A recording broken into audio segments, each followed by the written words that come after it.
சொந்தங்கள் அனைவருக்கும் அன்பார்ந்த வணக்கம்.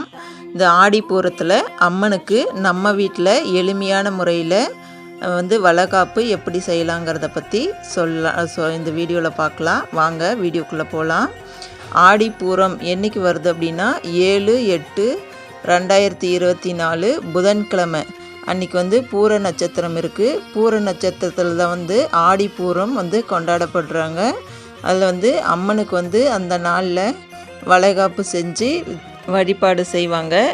நாம் இந்த வளைகாப்பு எதுக்கு செய்கிறது அப்படின்னா, நமக்கு குழந்தை பாக்கியம் இல்லை அப்படின்னு நினைக்கிறவங்க இந்த மாதிரி எளிமையான முறையில் நம்ம வீட்டில் இருக்கிற மகாலட்சுமி படம் அல்லது நீங்கள் நிரந்தரமாக கலசம் வச்சுருந்தீங்க அப்படின்னா அந்த கலசத்தில் கூட இந்த மாதிரி வழிபாடு செய்யலாம். விருப்பம் இருக்கிறவங்க இந்த மாதிரி செஞ்சு உங்களுக்கு குழந்தை பாக்கியம் பெற மனசார வேண்டிக்கோங்க. எப்படி செய்யலாங்கிறத பற்றி சொல்கிறேன்.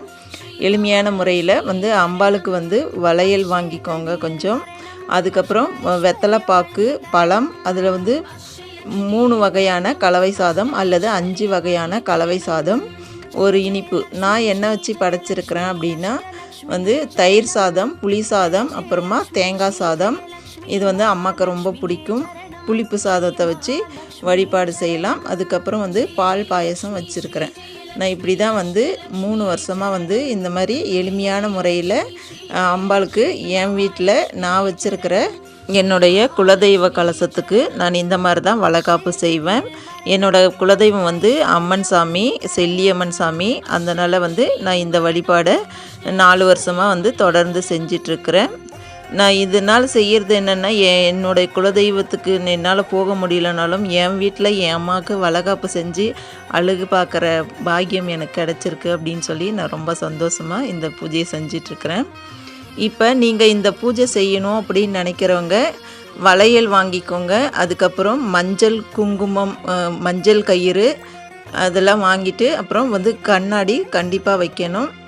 அதுக்கப்புறம் ஃபஸ்ட்டில் ஒரு மஞ்சளாலான பிள்ளையார் பிடிச்சி ஒரு வெத்தலையில் வச்சு முதல்ல பிள்ளையாருக்கு பூஜை செஞ்சுட்டு, அதுக்கப்புறமா நீங்கள் மகாலட்சுமி படம் இருந்தாலும் இந்த மாதிரி வழிபாடு செய்யலாம். அம்மாவுக்கு வளையல் மாலை கட்டி சாத்தி, மல்லிகை பூ சாத்தி இந்த மாதிரி வழிபாடு செய்யுங்க. அப்படி செய்யும்போது உங்களுக்கு செல்வ செழிப்பு அதிகரிக்கும்.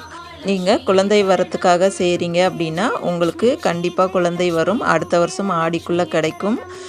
இப்படி வழிபாடு செய்யும்போது நீங்கள் மகாலட்சுமி படம் வச்சு வழிபாடு செய்கிறீங்க அப்படின்னா இருக்கிற இடத்துல வச்சு வழிபாடு செஞ்சிங்கன்னா இது எல்லாமே படைச்சிட்டு ஊதுபத்தி, சாம்பிராணி அதெல்லாம் காமிச்சிட்டு தேங்காய் பழம்லாம் உடைச்சிட்டு அதுக்கப்புறமா அந்த வளையல் மாலையை அப்படியே விட்டுடுங்க.